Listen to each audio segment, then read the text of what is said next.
Nos acompaña ahora uno de los invitados internacionales del seminario. Se encuentra conmigo el profesor Onur Şimşek, quien es profesor en la Facultad de Arquitectura y Diseño en la Universidad Fatih Sultan Mehmet Vakf en Estambul, Turquía, quien ha tenido, por supuesto, la gentileza de poder acompañarnos. Y él nos hará una presentación, como ustedes pueden ver, sobre el desarrollo de la arquitectura turco-islámica, presentación que será en inglés y que, por lo tanto, les pedimos que activen su sistema de traducción simultánea. Onur, bienvenido y muchas gracias.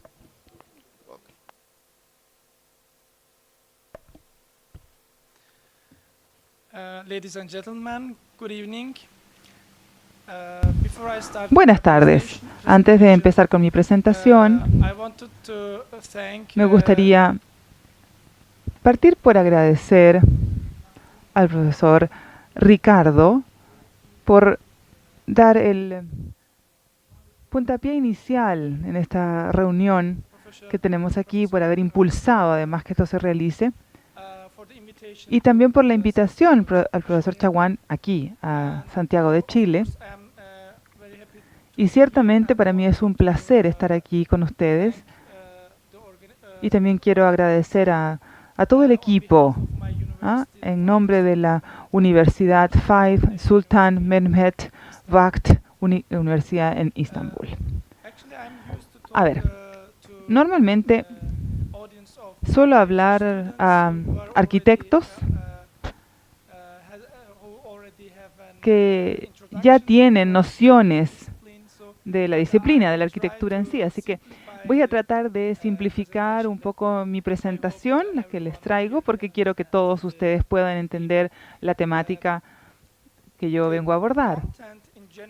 El contenido en general de mi presentación, más o menos versa como en media hora, es el desarrollo de la arquitectura turca islámica. Y también hablaremos de los ejemplos más importantes de la arquitectura de la dinastía otomana. Pero estoy muy interesado en el desarrollo porque quiero que ustedes puedan entender también cómo llegamos en esa época, en esa edad de la dinastía otomana, al desarrollo máximo. Porque cuando uno entiende eso, más o menos se da cuenta que son como 500 años del desarrollo arquitectónico en sí. Por eso es que es tan importante. Así que bueno, básicamente voy a cortar la mitad de la presentación por el tiempo, así que voy a tratar de resumir un poquito lo que había preparado para esta tarde. Partamos entonces. Debemos decir que, en primer lugar, hay dos raíces elementales en la arquitectura turca. Por un lado tenemos la asiática y por otro lado tenemos la del sur. Si ustedes ven aquí, en el centro de este mapa, tenemos un periodo de una cultura árabe completamente distinta, y hoy día hablamos de dos estados árabes los más importantes. Primero los tulunís y luego seguimos con los otomanos. Entonces esta presentación habla un poco acerca de las mezquitas de los selyukíes en Asia específicamente, pero también tenemos una influencia muy importante de las culturas que se tienen, y los turcos se convirtieron en musulmanes en este siglo, más o menos estamos hablando del 960, así que es el siglo X, y la cultura entonces que se tienen de los budistas y de muchas otras tradiciones. Por tanto, entendemos que después de que pasaron a ser musulmanes, empezaron a entender y a aprender de la cultura islámica, por supuesto, y en los siguientes siglos, en los siglos venideros, también absorbieron mucho, hasta que entendieron que esto llegaba a mezclar un poco las tradiciones, porque era imposible, por supuesto, reemplazarlas o tomar una variante completamente distinta a la que ya se tenía en ese emplazamiento. Por eso es que se puede decir que no era completamente distinta, pero sí que era una especie de fusión o sintetizada, también se puede llamar, de una cultura turca islámica. Esto es importante entonces que lo entendamos. Tenemos esta influencia de Asia y tenemos la influencia árabe. Aquí ustedes pueden ver el desarrollo, el tamaño, además, de este periodo del que yo les estaba hablando, de los selyukíes y de Anatolia también. Esto es una edad, un imperio bizantino bastante grande en Asia Menor. Por eso es que entendemos de que este imperio bizantino estaba extendiéndose. Solamente Constantinopla llegaba a una de estas etapas, pero también vemos que hacia el sur llegaba hasta Medina, donde se realizó muchas de las construcciones en este periodo. Vemos entonces que en la arquitectura de esta etapa, más allá de lo que ya les hablaba en las mezquitas en Medina, hay inspiraciones distintas, pues estupas en la parte izquierda y en la parte derecha algunas edificaciones bastante parecidas a las construcciones de hogares. Pero en la parte de la izquierda vemos ya mucho más la construcción en forma de domo. Esto es mucho antes del periodo osmaní en todo caso. Y entendemos entonces que es parte también de la arquitectura heredada. Otro de los puntos también muy interesantes es el esquema que se tiene, el esquema en los espacios, la distribución de los mismos. Por supuesto que tenemos los patios, estos patios que podían ser anteriores o posteriores, pero que se explican como parte muy importante de la industria, de la cultura árabe, por todas las actividades que se realizaban allí. Entendemos todos que juegan un rol no solamente en esta arquitectura, sino que también en la arquitectura china, por ejemplo, o en Sudamérica, en Europa. Estamos hablando acerca de un fenómeno que es más bien global, pero cuando se tiene esta influencia, estas raíces religiosas. Y aquí vemos que en estos siglos ya, el segundo siglo, estoy hablando antes de Cristo, y además los palacios, que podemos ver como en la parte del medio, donde hay un palacio en el centro, pero luego se ven todos los palacios en su alrededor. ¿Se fijan?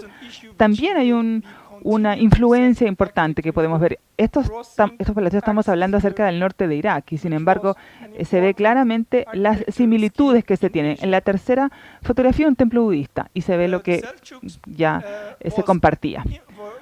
Bueno, otro punto importante también en los Seljuks era dentro del mismo siglo, del siglo XI, ya hemos avanzado ya algunos, los Ghaznavids, por ejemplo, y las Karachanids, todas ellas parecidas, pero hay cosas que comparten. Ambos palacios, a la parte derecha una mezquita, pero aún así fíjense en cómo se trataron de imitar con un tamaño que fuera similar después de que se convirtieran ellos en los estados más grandes, el sultanato me refiero, dentro de este gobierno. Y otro ejemplo en la parte derecha también del periodo Karahanid, como ya les mostraba, una mezquita, Tal Khan Baba, una construcción con una técnica muy desarrollada, donde ya tenemos la forma dómica en la parte superior y además central, que estamos hablando de 200 años antes del desarrollo en la otra área de la que ya les mencioné. Ahora, solamente del periodo Seljuki al otomano clásico ya, quiero ver que se comparten ciertas cosas, aun con la diferencia de 500 años. Estamos hablando de 960, ¿recuerdan esa fecha que ya les había dado? Y sin embargo, el año 1055, el único sultán que rescató, llamémosle así, a 90 años después solamente, las tradiciones arquitectónicas. En el año 1071, Isfahán se convirtió en la ciudad capital de este sultanato. Y por supuesto que esto tenía que representarse en la arquitectura, porque era parte de la cultura.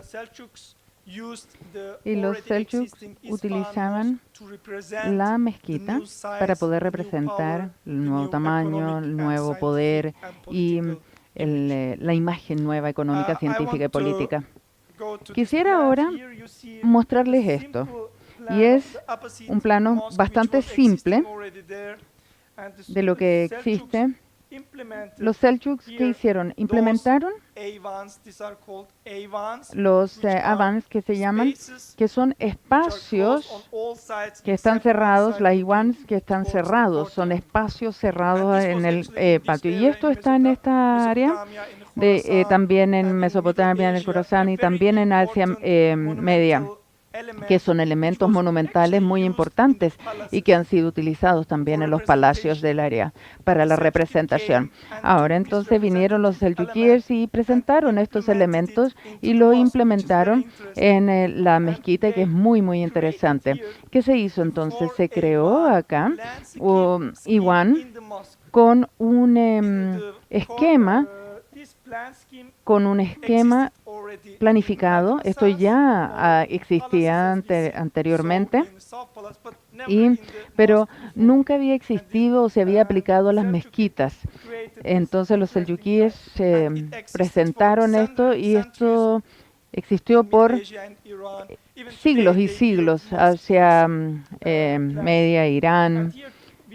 Y como vemos acá en la última imagen, en la situación del día de hoy, tenemos entonces la fachada con este patio y el área externa es la que cambia.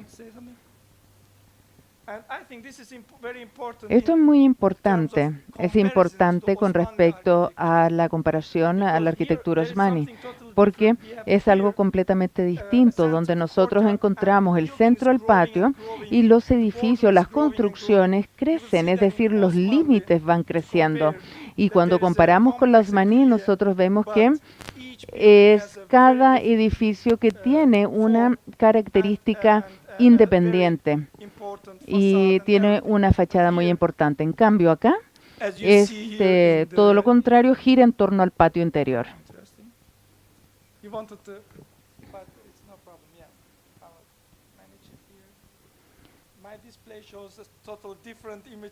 Acá tenemos distintas imágenes.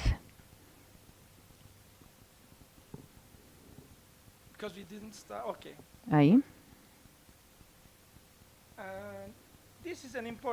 Esta es una imagen muy importante. Nosotros vemos que la parte más importante no es la fachada interna, sino más bien la fachada externa, sino más bien la fachada interna era la más importante. La arquitectura era completamente distinta en el siglo X y XI y por ende esto es algo que cambia.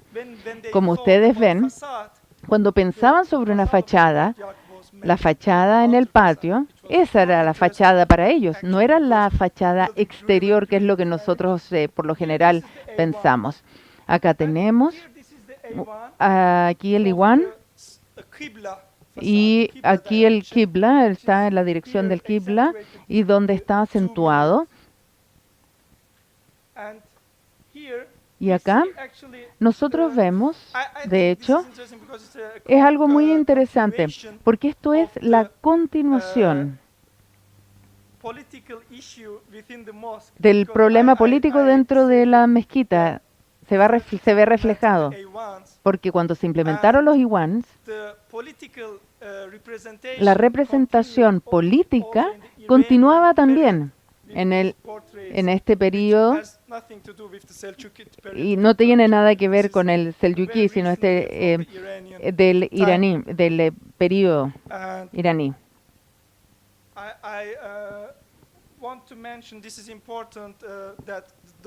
Y lo que quería mencionar era que la arquitectura de domo y la turca ha llegado a una cúspide en el siglo XI.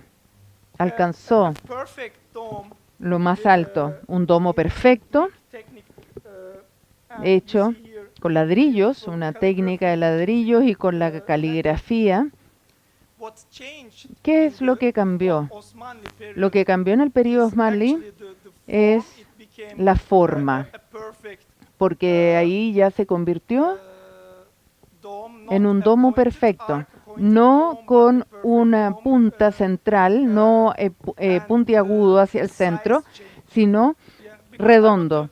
Y cambió el tamaño. quiero enfatizar esto porque el tamaño cambió porque mucha gente piensa en la arquitectura Osmanli y piensan que solamente era la influencia de que está en la Hagia Sofía en Constantinopla, donde está la Catedral de Santa Sofía. Entonces, lo que ellos dicen, no, lo que ellos construyeron durante 500 años fue antes de eso también. La construcción fue antes de eso y se construían domos perfectos. Y también podemos ver la caligrafía y también los planos. Aquí cambiamos un poco, vamos a avanzar, donde tenemos 2 domos en esta mezquita, pero quisiera mostrarles enfocarme un poco más en la arquitectura Osmanli. Esto es algo importante que yo quisiera mostrar.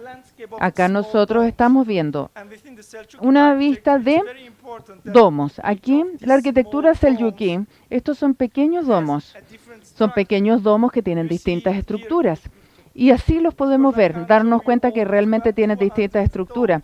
Tenemos los distintos domos y por dentro se puede ver donde existe una energía increíble de creación y diseño. Creación y diseño. Se creaba y se diseñaba una estructura nueva para cada domo, no se repetían. Vemos, imagínense, tienen que pensar cómo es que van a trabajar el ladrillo para poder llegar a esta arquitectura final. Acá tenemos otra mezquita también en Irán, donde hay una gran decoración y con la técnica correcta. Acá, ¿cómo esto? Entonces resolvieron el problema del rincón en el borde y acá llegamos nuevamente a Anatolia. En Anatolia la situación cambia. Cambia porque entonces fuera de Anatolia nosotros tenemos los grandes selyukíes y dentro de Anatolia están los selyukí anatolíes, pero hay muchas guerras y no podemos hablar de una situación estable, de un poder político estable o económico, político-económico estable. Los primeros años son años bastante duros y donde había muchísimos cambios, y también en los esquemas y los planos. La primera mezquita que ustedes tienen acá, ven que el plano cambia completamente. Y acá también una mezquita pequeña, aunque la ciudad sí es muy importante. Acá tenemos otro ejemplo en Gaziantep y esta también es muy interesante. El concepto de las paredes es muy importante y acá, por ejemplo, nosotros vemos el plano donde hay mucho en la capital. Nosotros vemos el esquema de la ciudad capital en Isfahan y acá tenemos algo completamente distinto. Es como un collage, un poco de la cultura árabe, otro poco de la cultura asiática. Tenemos mausoleos y lo que nosotros vemos acá que permanece aquí es el domo. Está acentuando el mihrab, que es el área más importante donde se para el imán y hace las oraciones. Entonces, si nosotros podemos resumir de la cultura de Irán, tenemos el Iwan, el domo, que estaba acentuando el espacio más importante. Y luego acá tenemos la continuación y donde, para que tengan algo presente, lo que era importante acá es el desarrollo del domo. El desarrollo del domo y el concepto del espacio, el espacio central. Y el espacio central estaba tal como en Irán tienen el patio, en el Osmanli el espacio principal es el domo. El domo se convierte en el centro y ahí vemos las diferencias entre estos dos conceptos. Vemos el cambio, como ustedes ven acá. Imagínense, no hay que ser arquitecto para darnos cuenta que hay cambios y mucha improvisación, mucho agregado. Este es un edificio muy importante. Esta es la mezquita Divri y que una mezquita bastante modesta. Tiene un hospital junto a ella. Y el portal, que es el Tashkapet, que nosotros llamamos el portal no es modesto. Y esto es como para poder recrear las puertas del paraíso. Y es por eso que el portal es muy importante. Acá tenemos tres portales. Son los tres principales y como ustedes pueden ver que esto como portal principal tenemos una dimensión. Y esa dimensión es la decoración que se convierte finalmente en la arquitectura. Y esto no es la caligrafía común y es lo que nosotros tenemos en el nivel cultural y en lo que tenemos a nivel de la arquitectura turca. Esta es una mezquita muy famosa y desde 1985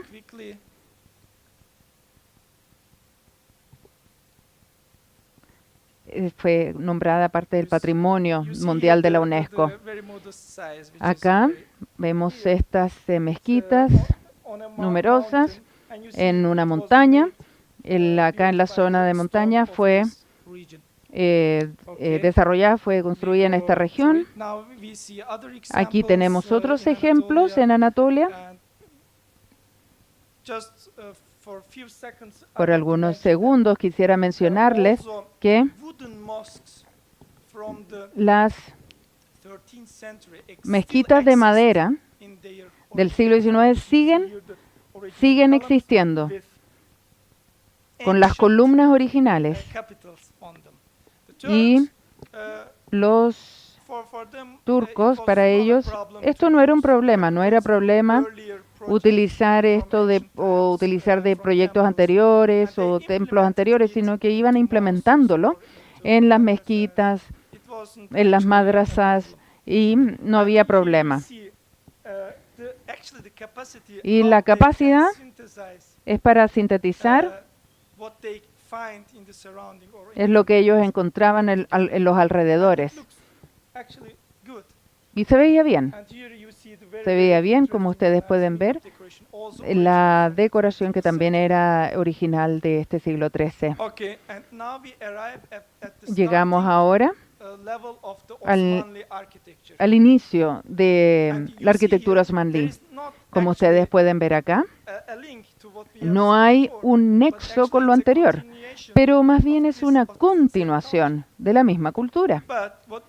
Entonces, lo que nosotros podemos ver acá fácilmente es que el domo juega un rol muy importante y es algo que no había sido utilizado tan seguido en la estructura selyúcida. Aquí vemos la fecha del siglo XIV. El espacio está dividido en 20 domos y uno queda abierto. Debajo de ese podemos ver el Shah-Divan y acá al centro entonces está el patio y en el patio está el Shah-Divan, la fuente. Ya no, esto ya no está abierto ahora está cerrado por cristal, por vidrio, pero de todas maneras el concepto está ahí y se puede entender qué era lo que significaba esto. También hay algo interesante, la caligrafía, impresionante. Acá está el domo abriendo, la apertura, perdón, del domo. Y después vamos a ver otros ejemplos. Y aquí está el Shah-Divan. No es disruptivo en el área, es parte del área. Y ahí se puede hacer el lavado y la preparación para la oración.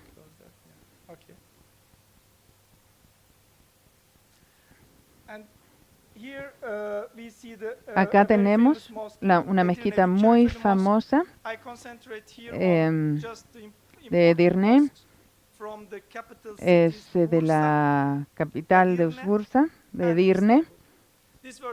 Y estas eran las ciudades capitales de los periodos manlíes, así que eran los más importantes. Estos eran los edificios más importantes en esas ciudades. Es muy importante también mencionar que los manlíes protegieron muy bien lo que existía en las ciudades anatolias. Y tenían en Sivas, las mezquitas en Anatolia Media, se mantuvo. Lo que existía se protegía y se construían nuevas mezquitas en las otras ciudades.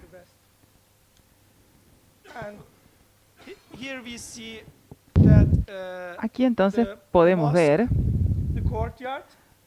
los patios, que ya no tienen un rol central, no juegan un rol central como se mostraba antes, pero sí se ve cuál es la intención que tiene en la parte de la quibla.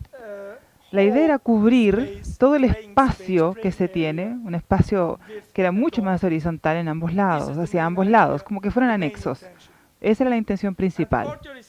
El patio sigue estando allí, por supuesto, pero también se da un lugar a un concepto mucho más islámico de un área en donde se habita, un área de habitabilidad mucho más amplia. O sea, tiene un espacio abierto y uno cerrado.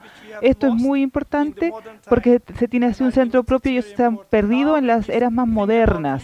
Cuando uno piensa acerca de las áreas de habitabilidad, piensa en áreas cerradas, ¿no es cierto?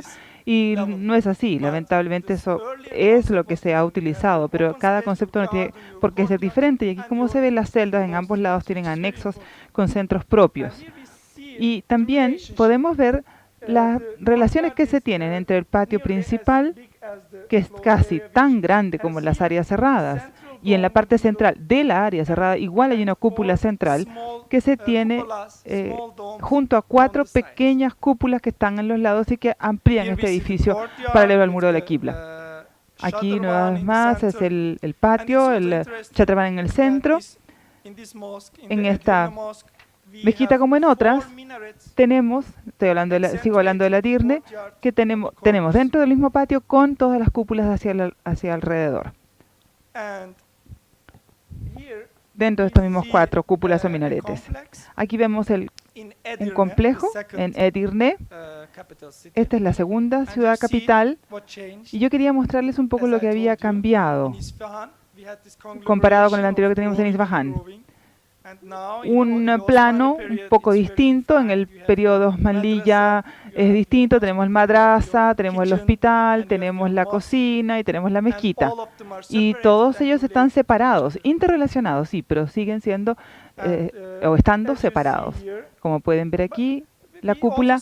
A ver, antes de eso, también en Isfahan vimos que la cúpula estaba bastante grande, excéntrica, ¿no es cierto? Visible desde fuera. Y aquí igual. Pero el espacio que ocupa la cúpula y la parte inferior de esa es mucho más amplio. Y por tanto, entendemos que eso significa que juega un rol también más preponderante en la estructura, en la ocupación misma o en el patrón de construcción. Aquí tenemos otra mezquita, la de Fait. Después de que Istambul se convirtió en la capital, en esta misma área, un área construida, y es muy importante al mismo tiempo el mencionar que los arquitectos turcos pensaron en la funcionalidad que se tenía aquí. Para ellos eso era un punto interesante e importante. Y poder crear también algo mucho más armónico en el espacio interior que se tenía, pero también en la fachada del altar. Aquí podemos ver que esto es importante para ellos desde fuera. Se han subdividido los elementos subdivididos como una especie de apertura. Por tanto, se entiende cuál es el espacio que ocupa. Y se tratan de disponer también esta graduación o distintos niveles de las cúpulas. Las cúpulas están apoyadas en estas sub o semicúpulas más pequeñas que no son las centrales. O sea, no es solamente aunarlas, sino que hay que crear, obviamente, un patrón de construcción que tiene que ser distinto.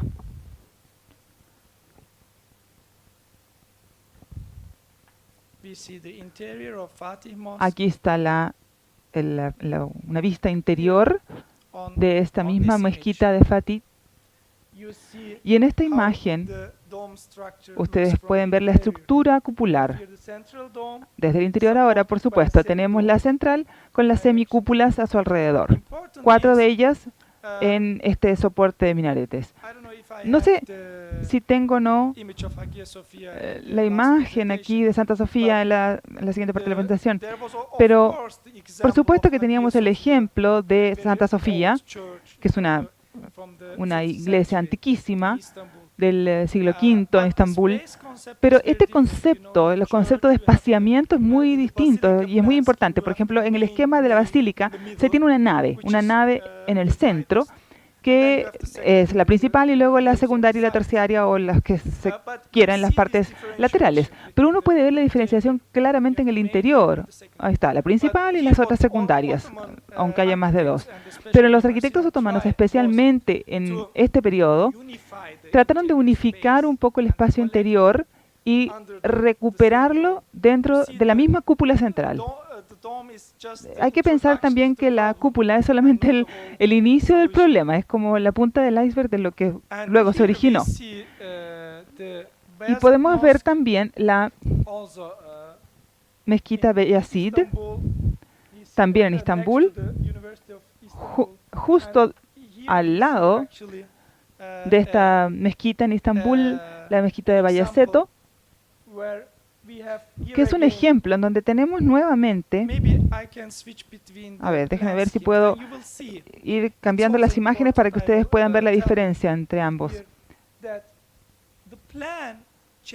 El plano, el diagrama, siempre va cambiando, o sea, no piensen de que estamos hablando de construir siempre lo mismo de la misma forma, o sea, los arquitectos, si fueran arquitectos, entenderían esto desde una perspectiva distinta. Yo entiendo que ustedes no lo son. Cada uno de estos diagramas es diferente, estos planos es diferente. Están siempre haciendo intentos diferentes, distintos de cómo hacerlo para poder disponer, como ya les decía, de la cúpula. Si la cúpula, recordemos que era el inicio del problema. Aquí tenemos una semicúpula y en la parte de abajo la bóveda. Pero además, en el plano de la mezquita de Beyazid, pueden ver ustedes que está central, ¿no es cierto? Beyazid o Bayaceto II es la misma de esta construcción, donde hay una cúpula central de oración, entonces. Siempre bajo el esquema del eje.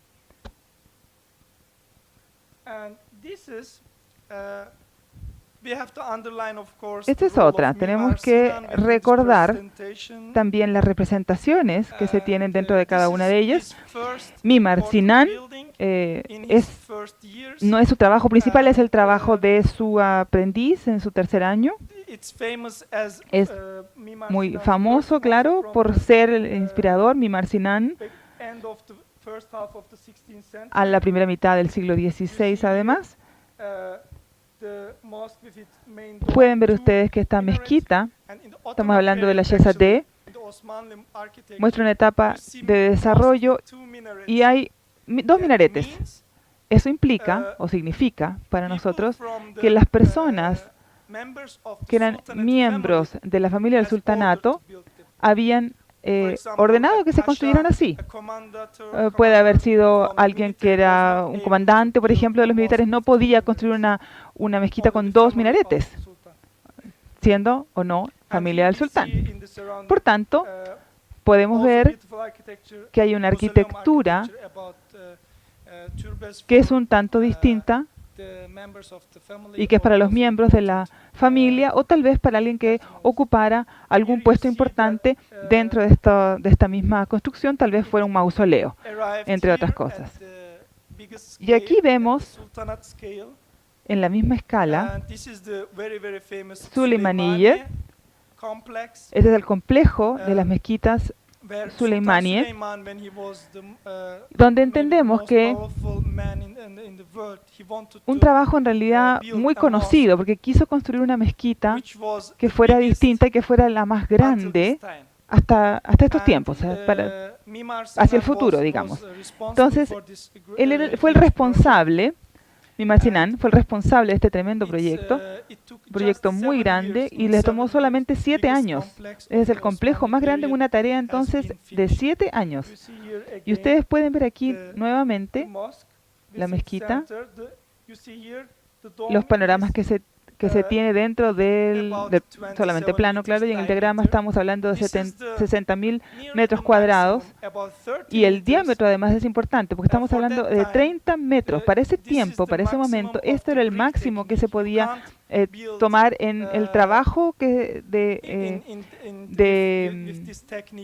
con esta técnica de ladrillos. No se puede tener un diámetro de 50 metros, esto era imposible. El máximo que se podía tener era 30 metros, ese es el punto. Y aquí, sin embargo, entonces teníamos 27, así que estaba justo en la vera de lo mismo. Y un alto de 53.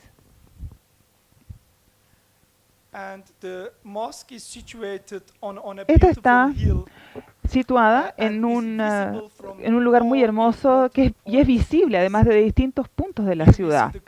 Podemos ir desde todos los puntos de la ciudad. Aquí vemos la torre que está mucho más cerca de nosotros, la torre Gálatas, cerca, y luego en el fondo la mezquita de la que estamos hablando. Luego el complejo desde el mismo puerto se ve desde lejos el Cuerno Dorado, desde Eminönü, y básicamente es visible. O sea, les estoy mostrando distintas fotografías. Este es el lado opuesto de la ciudad para que ustedes vean que desde distintos puntos cardinales, me refiero, se pueden ver la imagen. Y esto es muy importante para una ciudad como esta. Es lo que forma el contorno, la silueta de la ciudad. Esta es otra mezquita, un complejo también bastante grande. Y se puede ver de una manera más bien ligera. Me refiero a que tiene una estructura muy amplia, muy robusta en la parte superior, y sin embargo unas columnas muy delgaditas en la parte inferior, lo que crea estas formas de arcadias que son muy livianas y que implican también la arquitectura o la cultura arquitectónica, que es la innovadora que estaba ingresando a cambiar un poco las cosas. En el mismo complejo, seguimos con las mismas fotografías. Esta muestra Bósporos en la parte de atrás. Mimar Sinan también implementó Santa Sofía tiene en la parte, en la actualidad, digamos, 4 de estos minaretes. Y entendemos que de estos 4 minaretes, por los terremotos y otras cosas, lo que hizo Santa Sofía era tratar de comparar cuál era la resistencia que se tenía en esos domos, o esas cúpulas. Por tanto, en los de Santa Sofía, como lo podemos ver ahora, no era como en el original. No existirían en todo caso si es que lo hubiera creado, porque Sinan tenía entonces otra estructura en mente. Y sin embargo, él efectuaba lo hubiera reparado porque no hubiera permitido que fueran distintos a como eran en el original. Entonces, sin la comparación, claro, pero este mismo complejo de la mezquita, se puede ver que en la parte derecha está la cúpula. En la parte superior e inferior de la cúpula, los 2 minaretes que son parecidos, similares, pero en la parte de la izquierda vemos el espacio, cuyo objetivo principal era aunar los conceptos, que todos confluyeran en la cúpula interior, en la cúpula principal. Y en el siguiente proyecto también lo van a ver ustedes, en el Süleymaniyye. Después de esto, él intenta otro esquema, o sea, prueba a hacer una cosa distinta con niveles diferentes. Aquí vemos el patio exterior. Y hay una historia que es bien interesante. No sé si tengo tanto tiempo, pero voy a tratar de resumirla en un par de palabras, un par de oraciones en realidad. No sé si tengo... ¿Cuánto tiempo me queda? Tal vez sea suficiente. Bueno, durante el periodo hay una historia que se menciona también en su autobiografía.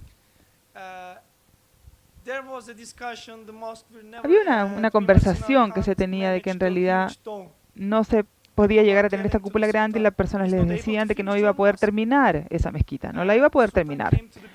Y entonces llegaba al emplazamiento mismo de la construcción y le decía al arquitecto, bueno, ¿qué pasa? ¿Cuándo vas a terminar mi mezquita? Se le preguntaba una y otra vez. Se dio cuenta entonces que la situación ya estaban imponiendo un poco de presión y espontáneamente dijo, bueno, 2 meses. Ya en 2 meses voy a terminar la mezquita. Y por supuesto que el sultán no le creía lo que decía. No creía que para nada en 2 meses fuera a terminarla. Así que le preguntó nuevamente y una y otra vez.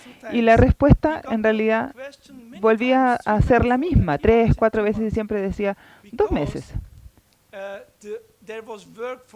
Porque era trabajo en realidad para varios años.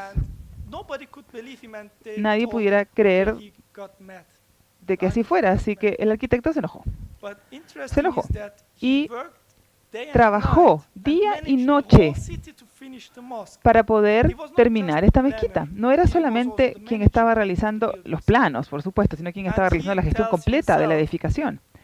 Así que por eso dijo que después de 2 meses iba a terminarlo y así sería.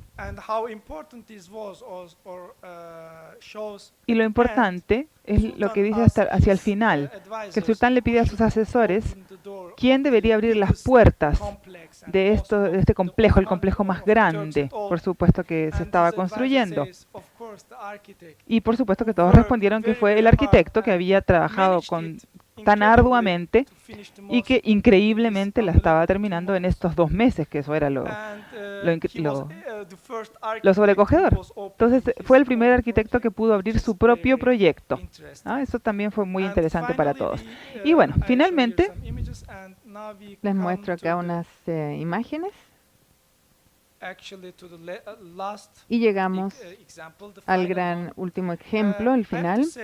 Tengo que decirles que, por supuesto, la arquitectura turca está inserta en una cultura muy grande. La Selyukí y Osmanli son 2 estados, son 2 etapas en un periodo muy largo. No hay tiempo para hablar de todo, pero dentro del Osmani y la Selyukí solamente me enfoqué en algunos ejemplos de mezquita. Las caravanserais, las madrasas, los palacios, los mausoleos, y solamente quería mencionar esto. Y acá ustedes pueden ver lo que Sinan intenta hacer. Él no dice, bueno, yo ya hice la Suleimaniye y una mezquita tan grande, voy a hacer otra igual. No, intenta. Y acá, recuerden que acá de la Suleimaniye hizo una donde hay como unas patas de elefante sobre las cuales se sostiene el domo. Entonces el espacio central es más grande. Y acá intenta otro sistema. Imagínense, se pueden imaginar donde nosotros, si tenemos el domo de la Hagia Sofía, entonces la Hagia Sofía puede tener una cierta escala, la escala del domo máximo posible con ladrillos. Pero acá estamos enfrentándonos o estamos viendo planos completamente distintos. Por supuesto, Mimar Sinan menciona en su autobiografía que el objetivo en este caso era ser más grande que el tamaño de la Hagia Sofía, porque muchos decían, los musulmanes no son capaces de construir una gran mezquita. Solamente los cristianos pueden ser templos de esa envergadura o domos tal como la Hagia Sofía.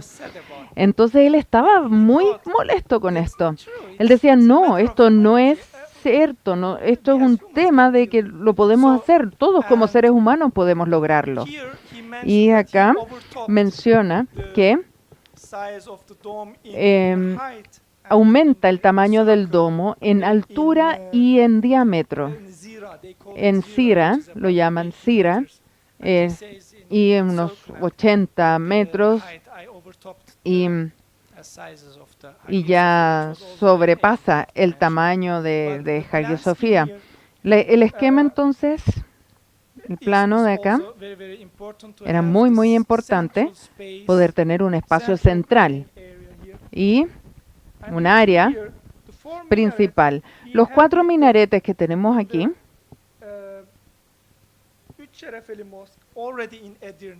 están en Edirne y que es una tradición ya. Estaban acentuando el patio. En este caso, estaban acentuando el domo. Era distinto. El domo era muy grande, muy pesado. Los altos minaretes, nuevamente, hacen ver que el edificio es como que si empezara a volar. Y acá estamos en el interior.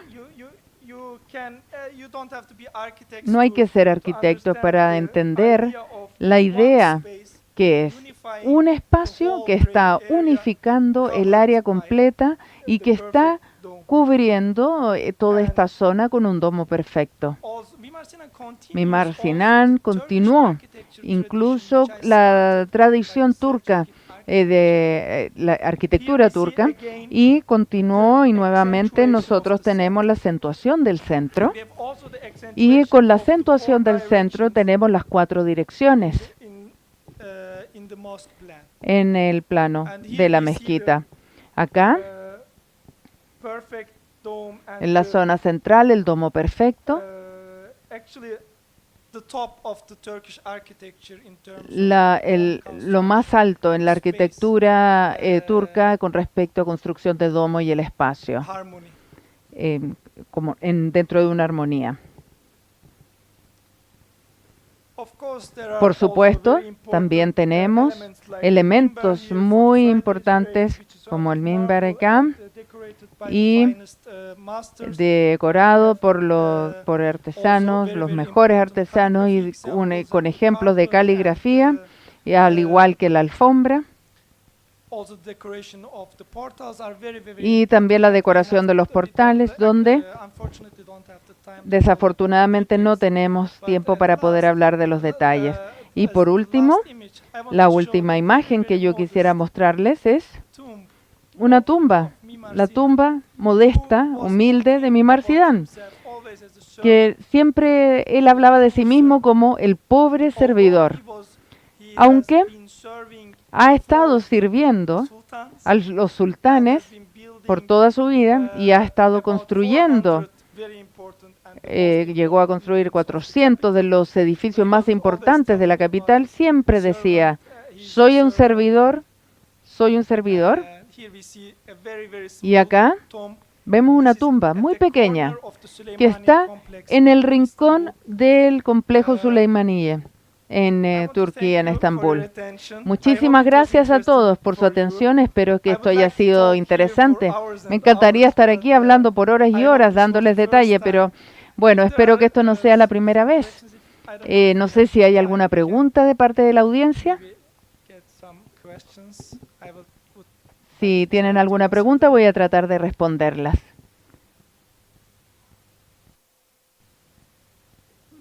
Si pueden, por favor, esperar el micrófono para poder traducir las preguntas.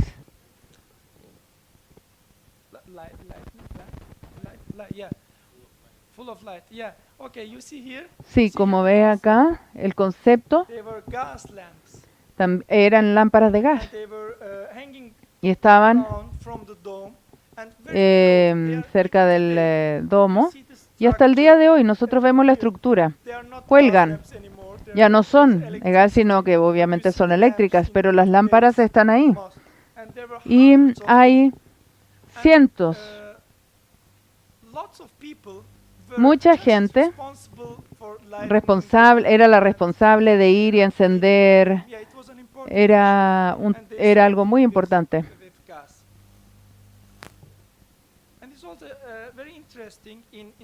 Muy interesante, en una de las mezquitas, Mimar Sinan creó un espacio donde salía el humo que se generaba por las lámparas encendidas. Entonces, con un sistema.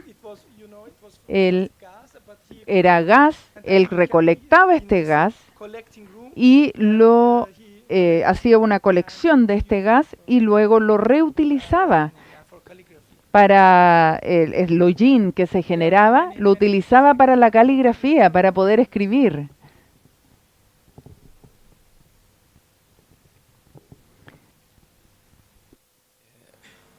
Bueno, I think it works. Sí, sí. ¿no se escucha? Sí, ya. Well, you said, so the professor said that the Ottoman Empire was a very cosmopolitan empire. Have many people and many countries at his service.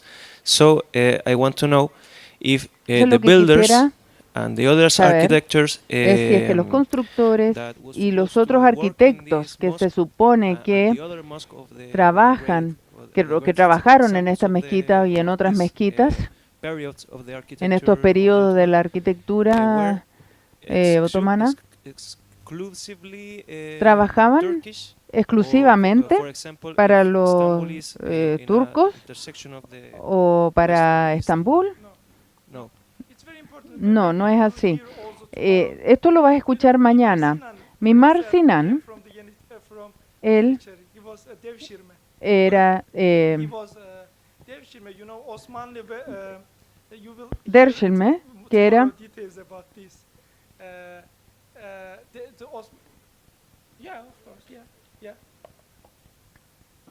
en el Imperio Otomano había para formar personal de palacio y para formar principalmente a los soldados, había una práctica que se llamaba el Depshirme, que era raptar niños de poblaciones cristianas. No quiere decir que era todos los años y siempre. Estamos hablando de una cantidad de niños específica que se iba rotando, que era la forma que encontró el Imperio Otomano, entre muchas otras cosas, para formar a los genízaros como un ejército leal solo al sultán y no como que tuviera lealtades a las zonas locales. Entonces, Sinan mismo es un producto del Depshirme. Sinan mismo era un niño cristiano que terminó islamizándose con el paso del tiempo, y no es el único caso. Solo lo menciono solamente quizás porque alguno está familiarizado con la teleserie El Sultán. El propio Ibrahim Bajá, que fue cierto el principal visir de Solimán el Magnífico, también venía de la Depshirme. Entonces hay también esta obligación, cierto, que se generaba. Pero aparte de esa... disculpe. Pardon, it's very important to mention that, especially in the Osmanli period, en el periodo but also Osmani before, also in the y Seljuk también period, antes, it was very era important muy to importante engage qualified comprometerse people con into the work. This was a gente calificada, tener gente calificada. Y mañana lo van a escuchar. within the Ottomanli Entonces, en la jerarquía otomana podías convertirte, except Sultan, you can't become, but no, excepto sultán, pero podías subir hasta convertirte en el segundo hombre más poderoso. become in your career Y because of if you are qualified. si calificabas para poder hacerlo, entonces no importa si eras cristiano o musulmán.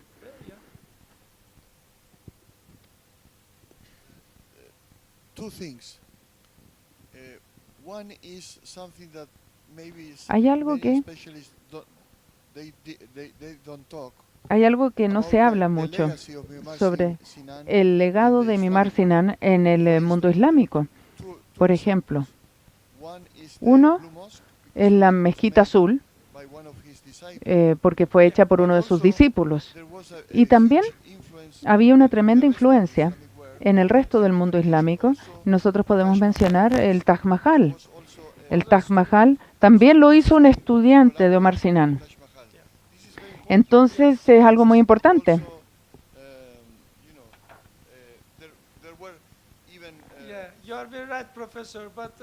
Sí, tiene razón, profesor. Por supuesto, pero era imposible poder hablar, así que tenía que cortar la historia en algún lugar. Uno va al Taj Mahal y obviamente puede ir y continuar la historia con esto porque es muy, muy interesante. Pero sí, tiene toda la razón.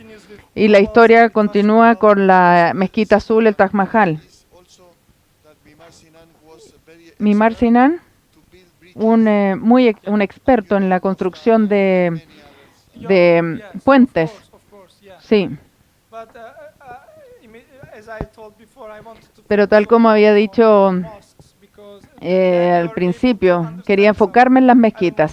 Por lo menos les quería dar una pauta para que ustedes siguieran investigando. images which you can find in the Esas son imágenes que a lo mejor no las iban a encontrar y por eso quería darles esta parte de introducción. Vamos a dejar Muchas aquí, gracias. después puede haber algunas otras preguntas, principalmente para una última pequeña exposición que va a haber ahora. Agradecemos al profesor Onur Şimşek y les pido un aplauso para él. Después podemos seguir conversando. Muchas gracias.